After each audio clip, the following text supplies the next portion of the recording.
Hello everyone, आज date है 24 नवंबर 2022 और द हिंदू न्यूज एनालिसिस में आपका स्वागत है। इस वीडियो में हम द हिंदू की इंपोर्टेंट न्यूज को एग्जाम के पॉइंट ऑफ व्यू से डिस्कस करेंगे।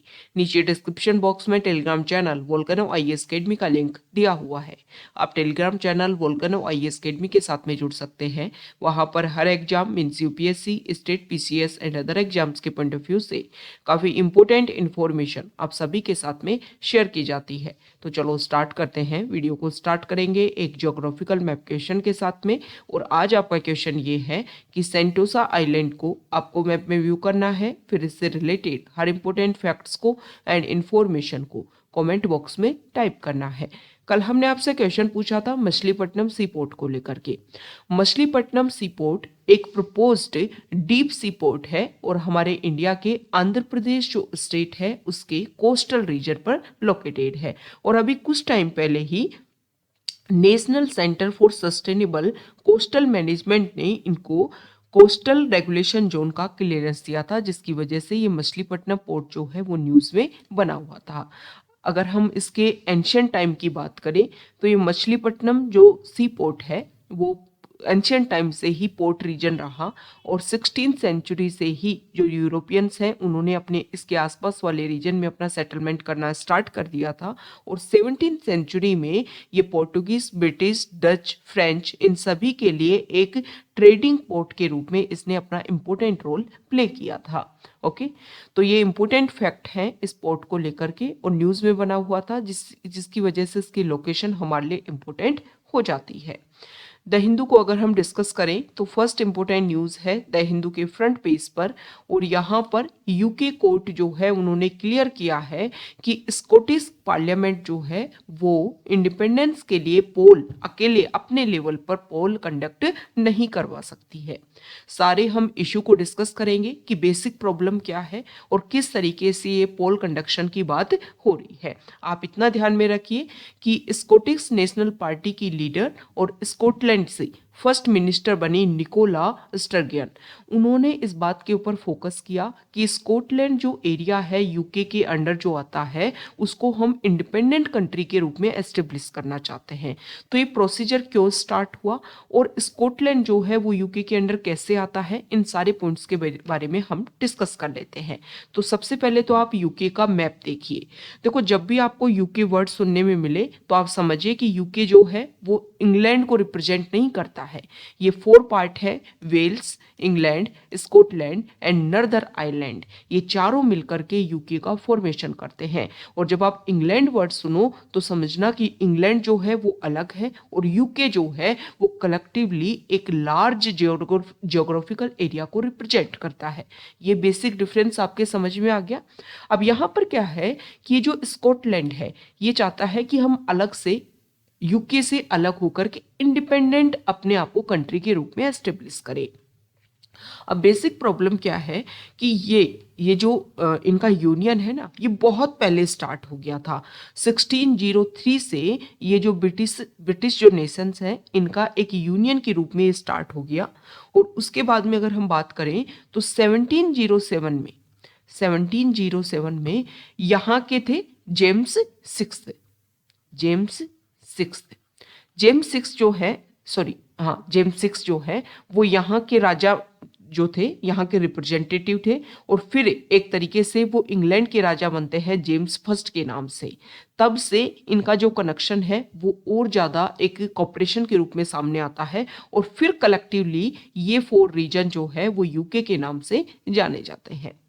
लेकिन टाइम के साथ में हर एरिया ने अपने अपने इंडिपेंडेंस की बात की और सेम प्रोसीजर जो है वो स्कॉटलैंड वाले एरिया में भी देखने को मिला। अगर हम बात करें तो 1998 में जो लेबर पार्टी है, मतलब लेबर गवर्नमेंट जो यहाँ पर बनी यूके में, उन्होंने स्कॉटलैंड एक्ट पास किया और उन्होंने स्कॉटिश पार्लियामेंट जो है वो क्रिएट कर दी कि स्कॉटलैंड को हम थोड़ी सी इंडिपेंडेंस दे देते हैं, वो कुछ रूल्स एंड रेगुलेशन अपने लेवल पर बना सकती है।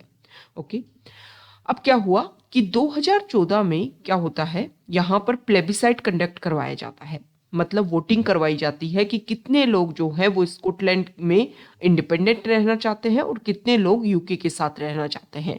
तो उस टाइम में 55% जो लोग हैं उन्होंने ये वोट दिया कि हम जो है वो यूके के साथ ही बने रहना चाहते हैं। लेकिन प्रॉब्लम जब ज़्यादा बिगड़ गई तब 2016 में ईयू के साथ में, यूरोपियन यूनियन के साथ में रहने के लिए जब वोटिंग करवाई गई और उसमें मेजोरिटी में स्कॉटलैंड चाहते थे कि यूरोपियन यूनियन के साथ में रहा जाए, लेकिन फिर भी ईयू को छोड़ दिया गया। इसी के बेसिस पर जब इंडिपेंडेंस की जो डिमांड है वो और ज़्यादा इंक्रीज होती गई और इसी के बेसिस पर बाद में जब इलेक्शन हुए तो मेजॉरिटी में फोकस किया गया। और अभी जो हमने पार्टी का नेम डिस्कस किया है, इस पार्टी ने ये क्लियर भी किया कि जो नेक्स्ट जो इलेक्शन है उसमें मेजर फोकस इसी बात के ऊपर होगा।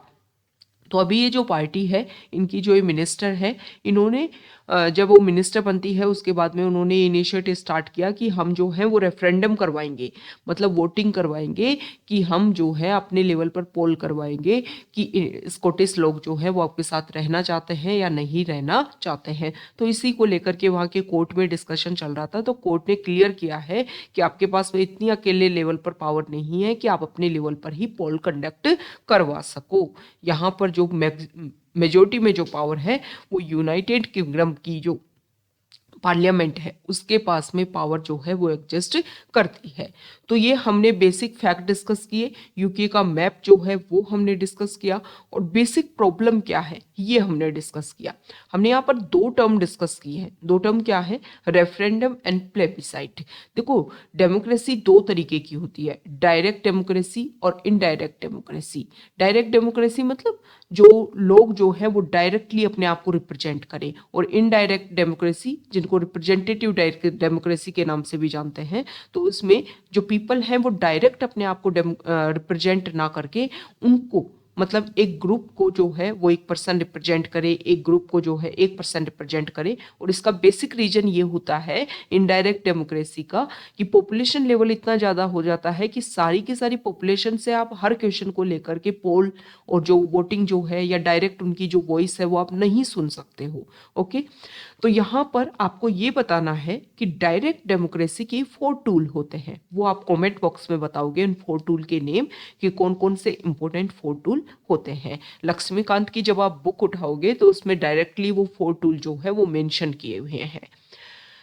और इससे रिलेटेड वीडियो भी अवेलेबल है, डायरेक्ट डेमोक्रेसी, इनडायरेक्ट डेमोक्रेसी। आप जाकर के प्लेलिस्ट में इसको देख सकते हो।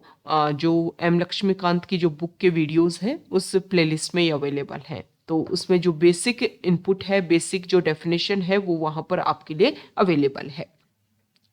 नेक्स्ट यहाँ पर जो क्वेश्चन है, न्यूज़ है। देखो, जुडिशरी में डिस्कशन चल रहा है। डिस्कशन इस बात को लेकर के चल रहा है कि इलेक्शन कमीशन की जो इंडिपेंडेंस है इसको लेकर के काफ़ी ज़्यादा पिटीशन फाइल की गई।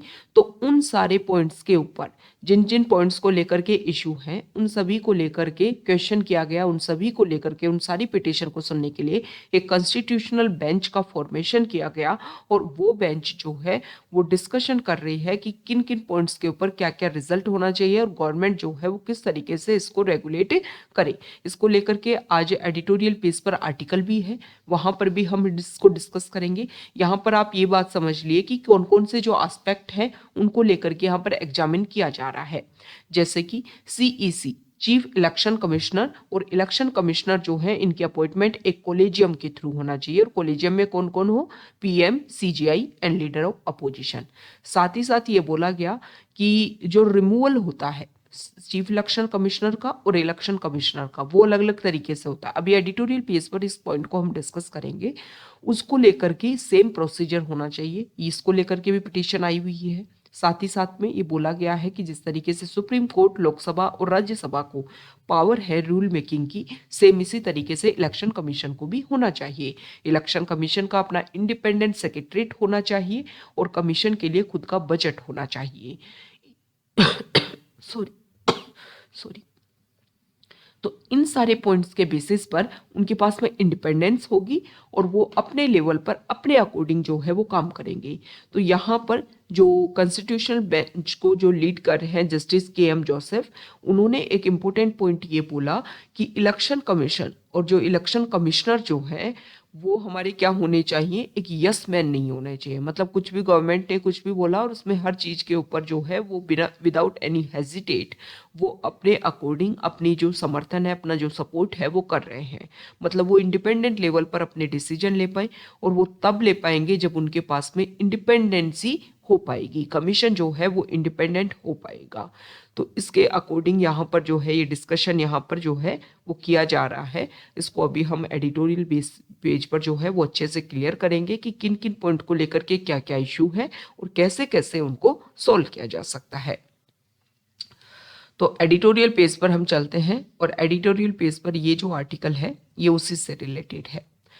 ये जो ऑनगोइंग हियरिंग चल रही है कि किस तरीके से सुप्रीम कोर्ट ऑफ इंडिया की कॉन्स्टिट्यूशनल बेंच जो है वो इलेक्शन कमीशन ऑफ इंडिया, उसके जो पार्ट है election commissioner and election chief election commissioner, इनके अपॉइंटमेंट को लेकर के। तो यहाँ पर जो आर्टिकल है उन्होंने बोला है कि बिल्कुल अच्छा पॉइंट यहाँ पर उठाया गया है। साथ ही साथ में यहाँ पर बोला गया है कि देखो, जो भी इस तरीके से इंडिपेंडेंस ना होने की वजह से जो भी रूलिंग पार्टी होती है उसको बहुत सारे एक तरीके से सपोर्ट जो है वो देखने को मिलता है। तो कॉन्स्टिट्यूशनल बॉडी है, इंडिपेंडेंस जो है वो होनी चाहिए। और यहाँ पर बोला गया है कि देखो, सबसे बेसिक जो टर्म है, कल भी हमने डिस्कस किया था कि 2004 से पहले अगर हम देखें तो जो भी हमारे इलेक्शन कमिश्नर्स हैं या चीफ इलेक्शन कमिश्नर्स हैं, उनका जो टेन्यूर है, टर्म जो है वो काफ़ी लॉन्ग टर्म तक रहा। और उस टाइम में लगभग कुछ टाइम में बहुत ज़्यादा जो है वो चीफ इलेक्शन कमिश्नर्स जो हैं वो देखने को मिले हैं। इसका बेसिक रीजन क्या है कि जो इलेक्शन कमिश्नर्स होते हैं उनमें से ही जो सीनियरिटी बेसिस पर उसको क्या कर दिया जाता है, प्रमोट कर दिया जाता है। तो बेसिक रीजन ये होता है कि उनका टर्म जो है इसकी वजह से भी क्या होता है, कम देखने को मिलता है। तो यहाँ पर बताया गया है जुडिशरी के बारे में कि जो हमारे चीफ जस्टिस होते हैं, हालांकि उनका भी जो टर्म होता है वो भी काफ़ी कम देखने को मिलता है। जैसे कि अभी जो हमारे लास्ट सीजीआई रहे प्रेजेंट टाइम में, जो चंद्रचूड़ जी जो है, उससे पहले उनका जो टर्म है वो तो काफ़ी कम दिनों के लिए था। ओके, तो ऐसी प्रॉब्लम जो है वो हो सकती है, ऐसा नहीं है कि नहीं हो सकती है, लेकिन यहाँ पर सॉल्यूशन देने की ये बात की गई है कि अलग से चीफ इलेक्शन कमिश्नर जो है उनकी अलग से अपॉइंटमेंट हो, इलेक्शन कमिश्नर जो है उनका अलग से अपॉइंटमेंट हो। दूसरा यहाँ पर बात किया गया है कि देखो, जुडिशरी जो है उसमें शॉर्ट टर्म के लिए सीजीआई बनते हैं, लेकिन वहाँ पर इंडिपेंडेंसी है। आप उनको किसी भी तरीके से हटा नहीं सकते हो कि जजेस को आपने किसी भी बेसिस पर हटा दिया। हालांकि यहाँ पर भी इलेक्शन कमीशन में भी जो चीफ इलेक्शन कमिश्नर्स होते हैं उनको तो जुडिशरी में जो जजेस का रिमूवल होता है उसी प्रोसीजर के बेसिस पर हटाया जाता है, लेकिन जो इलेक्शन कमिश्नर्स होते हैं उनको चीफ इलेक्शन कमिश्नर की रिकमेंडेशन के ऊपर भी हटाया जा सकता है। तो ऐसा नहीं होना चाहिए, ऐसा यहाँ पर बोला गया है। और ये सारे प्रोसीजर जब एस्टेब्लिश होंगे तो इलेक्शन कमीशन के पास आएगी इंडिपेंडेंस, और जो इंडिपेंडेंस आएगी वो काफ़ी ज़्यादा बेनिफिशियल रहेगी फ्री एंड फेयर इलेक्शन के लिए। जो जाना जाता है हमारा इलेक्शन कमीशन, उसको और अच्छे से एस्टेब्लिश किया जा सकेगा।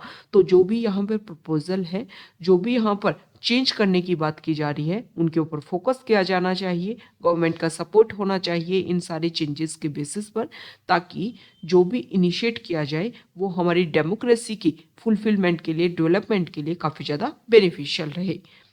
नेक्स्ट इंपॉर्टेंट आर्टिकल है, यहाँ पर मास्क के मैंडेटरी के बारे में बात की गई है कि हेल्थ जो है कोविड पेंडेमिक की अगर हम बात करें तो केसेस जो है वो है अभी प्रेजेंट टाइम में कम है, लेकिन इसका जो एक इफेक्ट है वो अभी खत्म नहीं हुआ है। तो कोविड-19 पेंडेमिक जो एक इफेक्ट क्रिएट किया सोसाइटी में, काफ़ी ज़्यादा इसकी वजह से इशू क्रिएट हुए, हमारी जो इकोनॉमी है और हर लेवल पर जो एक डिवास्टेशन देखने को मिला, अगर नेक्स्ट टाइम जो है या फिर इसकी वजह से और इफेक्ट क्रिएट ना हो तो यहाँ पर उसके बारे में बोला गया है कि मास्क को मैंडेटरी किया जाना चाहिए। नेक्स्ट यहाँ पर जो आर्टिकल है, इम्पोर्टेंट आर्टिकल है, हम डिस्कस करेंगे। मालन्यूट्रिशन जो इशू है उसके बारे में यहाँ पर बताया गया है। जो राइटर है उन्होंने फोकस किया है सबसे पहले आर्टिकल में ग्लोबल हंगर इंडेक्स के ऊपर कि 2022 की जो ग्लोबल हंगर इंडेक्स है, इस इंडेक्स में इंडिया की जो रैंक है वो कितनी आई है, 107 121 कंट्रीज में। ओके, इससे पहले भी अगर हम लास्ट ईयर बात करें तब भी इंडिया की कंडीशन जो है वो काफ़ी ज़्यादा लो लेवल पर थी।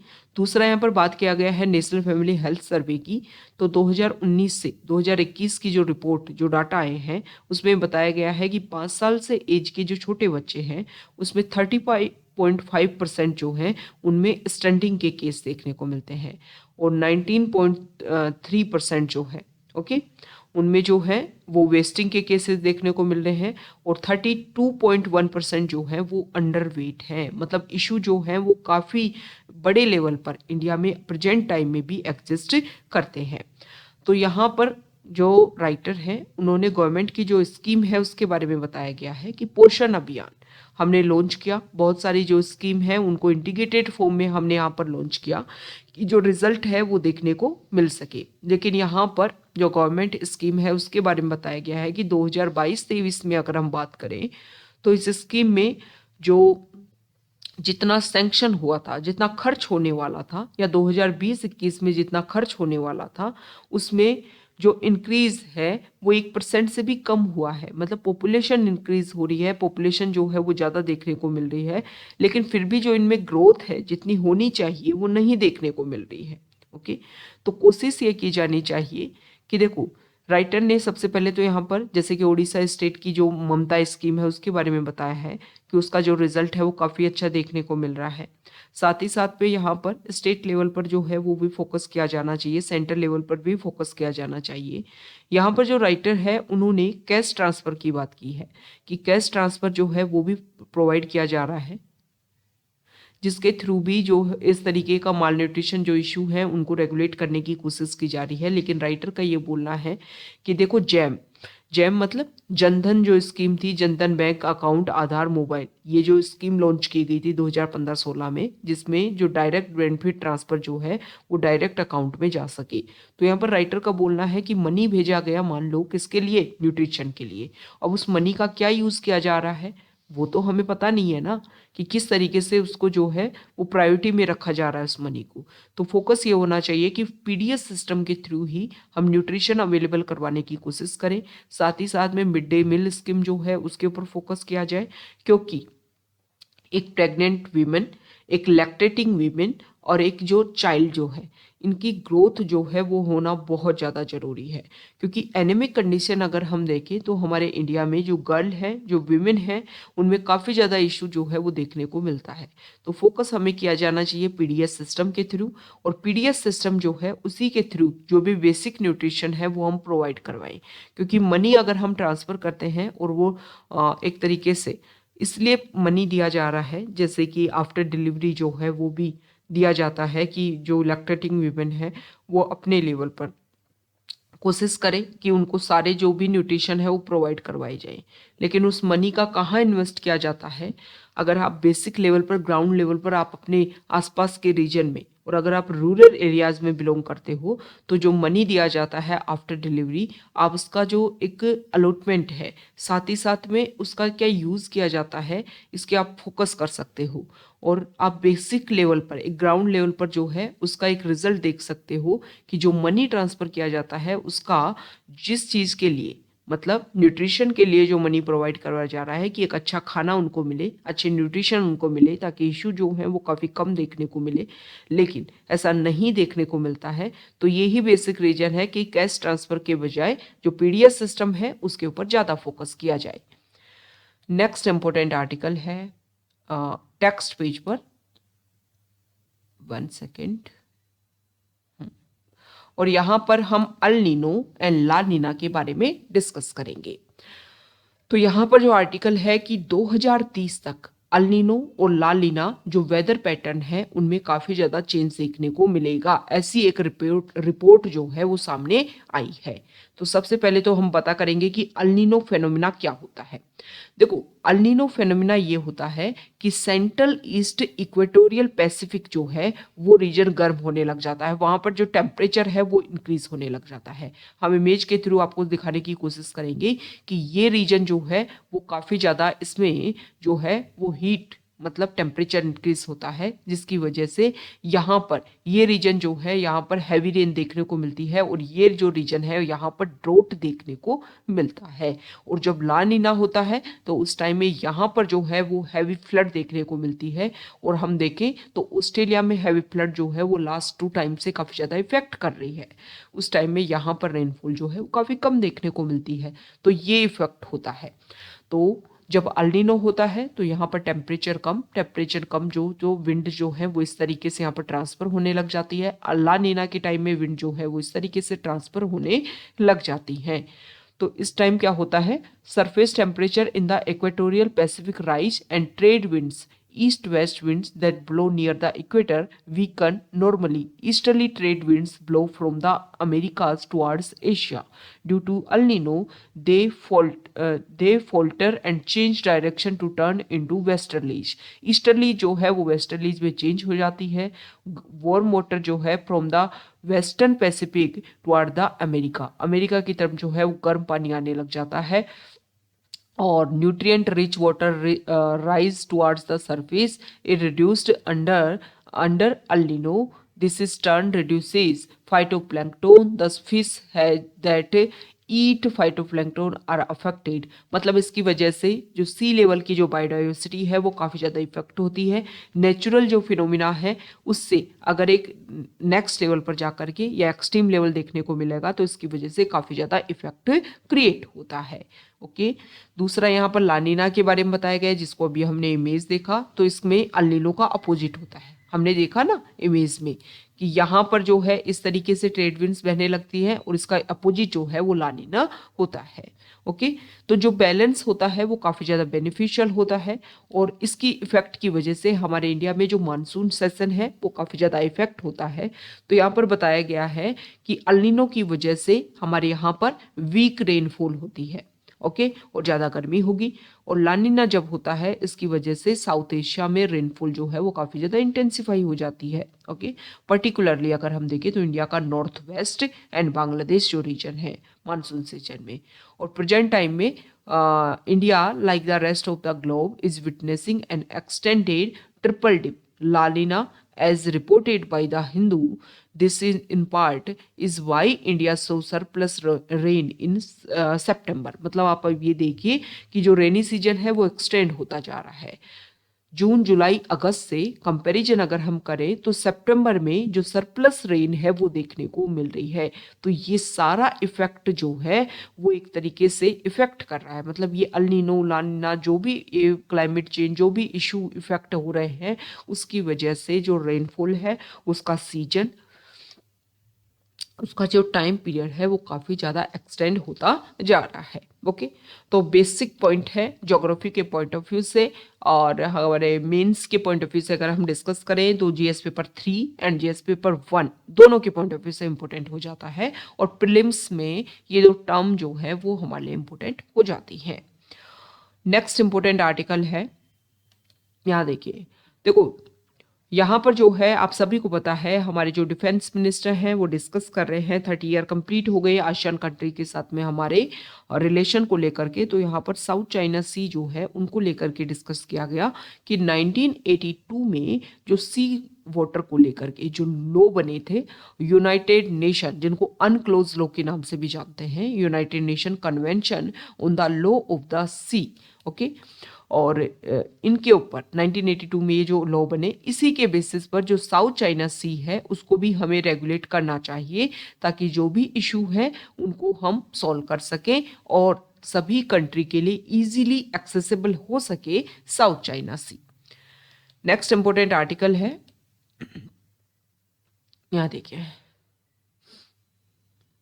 तो देखो मीजल के जो केसेस हैं वो काफ़ी ज़्यादा देखने को मिल रहे हैं और अलग अलग एरिया में। तो सेंट्रल गवर्नमेंट जो है वो अपने लेवल पर कोशिश कर रही है कि इनको रेगुलेट किया जा सके। ओके, तो यहाँ पर बताया गया है कि इंडिया ने टारगेट रखा है, India has a target of eliminating the viral disease bye 2023।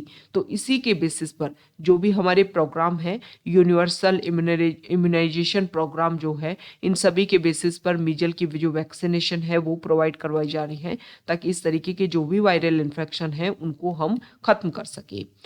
Next important article है, तो यहाँ पर एसटी लिस्ट जो है, एसटी लिस्ट में अदर अलग अलग एरिया में जो सेंट्रल गवर्नमेंट है वो बहुत सारी ट्राइब को इंक्लूड करने की कोशिश कर रही है। तो यहाँ पर बताया गया है कि the union government has put on hold a proposal to change the procedure for adding new communities as scheduled tribe sorry in the pipeline for more than 8 years. Instead, it will continue with the existing longer procedure senior government officials. Okay, तो यहाँ पर कुछ जो change करने का जो procedure है और उस चेंज करने का एक जो लॉन्ग प्रोसीजर देखने को मिलता है, उसमें कुछ जो है वो रिकमेंडेशन, जो टास्क फोर्स जो है वो रिकमेंडेशन जो दी जाएगी उसके बेसिस पर यहाँ पर चेंज करने का जो है प्रोसीजर रखा गया है। जहाँ जैसे कि यहाँ पर बताया गया है कि रिपोर्ट के अकॉर्डिंग अगर हम बात करें, जो पांडा कमेटी है उन्होंने एक्सप्लेन किया, there were multiple obstacles unnecessary preventing at least 40 communities for being listed ST. For instance अगर हम एग्जाम्पल के थ्रू बात करें, सेवरल ट्राइब्स प्रोनाउंस्ड और spelt their community name in different ways. Some communities were split when new states were created, leaving them as ST in one state, not in the other. Some tribe people were forcibly taken as indentured labor to other state where they were left out of the ST list. Panda committee had gone into some detail about whether there is spelling change, whether there is an phonetic variation, which of the tribes could be considered because they are slightly similar in sound and all that. तो इसके बारे में बोला गया कि बहुत सारी community ऐसी होती है कि यहाँ पर उनको अलग नाम से और थोड़ा सा वेरिएशन के साथ में दूसरे स्टेट में उनको बोला जा रहा है। तो यहाँ पर बोला गया है कि इसकी बेसिस पर बहुत सारी हमारी ऐसी ट्राइब है जो एसटी कम्युनिटी में शामिल नहीं हो पा रही है, तो उसके लिए हम प्रोसीजर में चेंज करने का प्रोसीजर जो है वो इम्प्लीमेंट करने की कोशिश कर रहे हैं। ओके, तो ये आज का हमारा द हिंदू न्यूज़पेपर का डिस्कशन था। अगर आप यहाँ तक आए हैं, वीडियो आपको अच्छा लगा है तो प्लीज़ वीडियो को लाइक कीजिए, शेयर कीजिए और चैनल को सब्सक्राइब कीजिए। आप हमारे इम्पोर्टेंट एक यहाँ पर हम डिस्कस करें तो प्रीलिम्स जो है 2023 प्रीलिम्स, उसके लिए जो टारगेट ओरिएंटेड मेंटरशिप प्रोग्राम हमने लॉन्च किया है, तो उसका नेक्स्ट सेशन जो है वो 1 दिसंबर से स्टार्ट होगा। मंथली चार्जेस रहेंगे 599 पर मंथ और आप इसको ज्वाइन कर सकते हो। आपका जो प्रीलिम्स का कंप्लीट कोर्स जो है, स्टैटिक पार्ट प्लस में करंट अफेयर पार्ट और 3000 प्लस क्वेश्चंस की आपको यहाँ पर प्रैक्टिस करवाई जाएगी। और ये आपका जो पार्ट है स्टैटिक प्लस में करंट अफेयर, इसको डेली बेसिस पर आपको टारगेट प्रोवाइड कराया जाएगा और टारगेट जो है वो आपको कंप्लीट करना होगा और फिर इसके अकॉर्डिंग आप उस टारगेट को कंप्लीट करोगे। मान लो 6 की हिस्ट्री आपने कंप्लीट की तो उसके जो क्वेश्चंस है वो आपको अवेलेबल करवाए जाएंगे, जिसमें आपके PYQ जो है वो भी कंप्लीट करवाए जाएंगे। और PYQ जो है वो काफ़ी ज़्यादा इंपॉर्टेंट होते हैं। बहुत बार उनके जो भी ऑप्शन होते हैं उन्हीं के बेसिस पर क्वेश्चन जो है वो थोड़ा सा हल्का सा स्लाइड चेंज करके क्वेश्चन पूछ लिया जाता है। ओके, तो आप इस प्रोग्राम को ज्वाइन कर सकते हो। हमारी जो वेबसाइट है वहाँ पर जाकर के मेंटरशिप प्रोग्राम में आप इसको ज्वाइन कर सकते हो 1 दिसंबर